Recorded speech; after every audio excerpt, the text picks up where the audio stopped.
E aí, pessoal, tudo certo? Hoje a gente vai mergulhar fundo numa decisão do STF que mudou, e muito, uma das proteções sociais mais importantes do Brasil, a pensão por morte. Bora entender por que as regras ficaram bem mais duras e o que isso significa no fim das contas. Mas antes da gente começar, aquele pedido de sempre, né? Se esse tipo de análise ajuda a clarear as coisas, já deixa o like, segue a gente e compartilha. É um gesto simples que faz uma diferença enorme para a gente continuar levando informação de qualidade para mais gente. E vamos começar com a pergunta que não quer calar. A pergunta de R$ 1 milhão. A pensão por morte deixou mesmo de ser para a vida toda?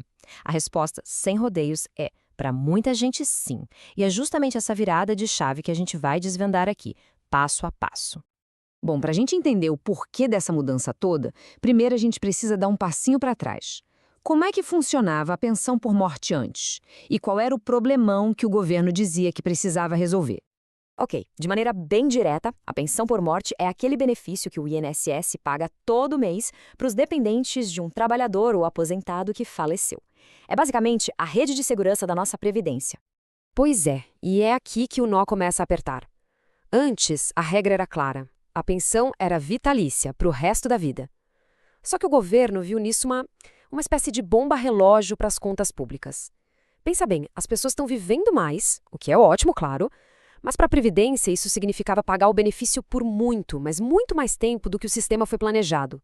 Isso gerou o que eles chamaram de grave desequilíbrio atuarial. Então, diante desse cenário, qual foi a solução proposta? Uma reforma completa nas regras do jogo. Vamos ver agora como essa nova lei foi montada e o que, de fato, ela mudou. Olha só a linha do tempo. Tudo começou lá no apagar das luzes de 2014 com uma medida provisória. Para quem não lembra, MP tem força de lei assim que é publicada.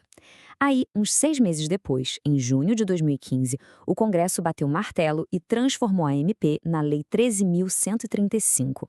E são essas as regras que estão valendo até hoje, tanto para o pessoal da iniciativa privada quanto para os servidores federais.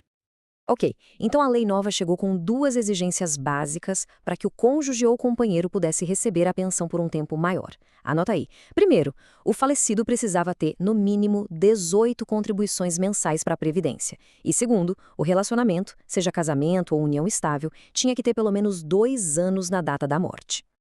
E é aqui que o bicho pega. Se qualquer um desses dois requisitos não for cumprido, a pensão dura só 4 meses. 4 meses! É uma mudança, assim, gigantesca, né? Se a gente comparar com a regra antiga, que era vitalícia. Tá, beleza. Mas e para quem cumpre os dois requisitos? A pensão volta a ser para a vida toda? A resposta é: depende. E a peça-chave para resolver essa questão é a idade de quem vai receber o benefício. Dá uma olhada nessa tabela. Ela mostra exatamente a nova lógica do sistema. Agora, o tempo que a pensão vai durar está amarrado na idade do beneficiário na data do falecimento. A ideia, segundo a lei, é dar um fôlego para a pessoa se reorganizar financeiramente. E repare no detalhe mais importante: a pensão só volta a ser vitalício para quem tem 44 anos ou mais. Esse é o ponto central da nova regra. Bom, era mais do que esperado, né? Uma mudança desse tamanho não ia passar batido. Obviamente, a nova lei foi parar nos tribunais e foi direto para a mais alta corte do país, o Supremo Tribunal Federal. Assim que a lei foi aprovada, ela foi contestada no STF. O argumento principal era de que essas novas regras eram injustas, que violavam direitos que já existiam. E o instrumento para isso foi uma ação direta de inconstitucionalidade, a famosa ADI, para tentar derrubar tudo. Quem era contra a lei se baseou em 3 argumentos principais. O primeiro é um princípio com um nome um pouco complicado: vedação ao retrocesso social. Basicamente, isso quer dizer que o governo não pode tirar direitos sociais que as pessoas já conquistaram. O segundo ponto era uma ofensa ao princípio da isonomia, ou seja, da igualdade. E por último, um argumento mais técnico. Questionaram se uma medida provisória, que exige urgência, era o caminho certo para uma mudança tão estrutural. E há uma pequena pausa aqui. Se esse nosso bate-papo está ajudando a entender melhor esse assunto complexo, que tal compartilhar?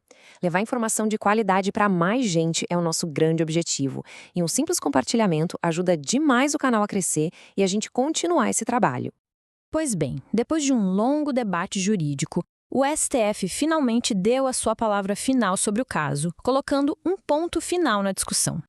O Supremo botou tudo na balança e, no final, decidiu a favor da lei. Os ministros entenderam que as mudanças eram sim necessárias para o equilíbrio financeiro da Previdência a longo prazo.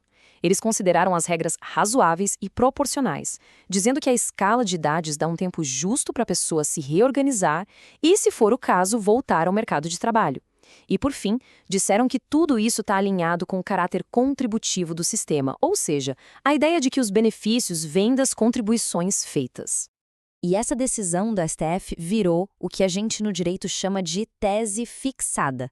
Isso aqui não é só uma opinião, tá? É uma regra de interpretação com força de lei que todos os juízes e tribunais do Brasil inteiro precisam seguir em casos parecidos. E a frase que resume e encerra toda essa longa discussão é essa aqui, da própria decisão.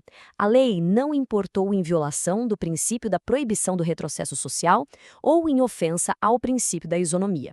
Traduzindo do juridiquês, o STF disse com todas as letras que a lei é constitucional e ponto final. Ok? Com o martelo batido pelo STF, qual é o resumo da ópera? O que tudo isso significa na prática para a pensão por morte no Brasil? A mensagem é clara e direta. As regras mais duras são constitucionais e vieram para ficar. Aquela era da pensão vitalícia garantida para todo mundo, ou quase todo mundo, acabou oficialmente. Hoje, ela é uma exceção, reservada para quem tem 44 anos ou mais e cumpre todos aqueles outros requisitos que a gente viu. E tudo isso deixa uma reflexão importante para o futuro, né? O Brasil, como o mundo todo, está envelhecendo. Será que essa decisão, com essa lógica de ajustar benefícios para garantir a saúde financeira do sistema, vai servir de modelo para outras reformas da Previdência que podem vir por aí? É uma pergunta que fica no ar. Bom, pessoal, chegamos ao final da nossa análise de hoje. Muito obrigado pela companhia e pela atenção de quem ficou com a gente até aqui. E para quem curte o formato em áudio, não esquece de seguir o DireitoCast lá no Spotify. Assim, nenhuma análise escapa. E, por favor, não se esqueça, o like é muito, muito importante pra gente. É aquele clique rapidinho que ajuda o nosso trabalho a chegar em mais e mais pessoas. E claro, para quem prefere ver, é só procurar por DireitoCast no YouTube ou no TikTok. Um grande abraço e até a próxima.